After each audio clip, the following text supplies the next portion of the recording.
माधवनगर कर्नाळ परिसरात धडक कारवाई करत गावठी हातभट्टी उद्ध्वस्त केली आहे। या कारवाईत 200 लिटर क्षमतेच्या 2 लोखंडी बॅरलमधील 400 लिटर गावठी दारू तयार करण्यासाठी वापरले जाणारे कच्चे रसायन तसेच इतर साहित्य असा 17,700 रुपयांचा मुद्देमाल जागीच नष्ट करण्यात आला।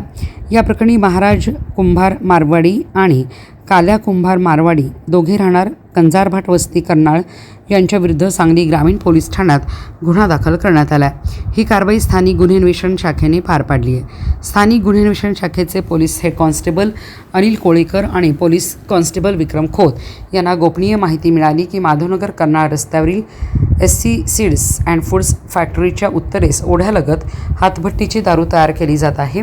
माहितीच्या आधारे पोलिसांनी घटनास्थळी छापा टाकला असता 2 संशयित पोलिसांची चाहूल लागताच पसार झाले।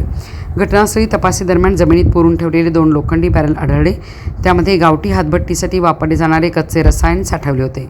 तसेच दारू गाळण्यासाठी वापरले जाणारे साहित्य, रिकामे बॅरल, लोखंडी डबे आणि इतर साहित्यही जप्त करून उर्वरित सर्व साहित्य जागीच नष्ट करण्यात आले।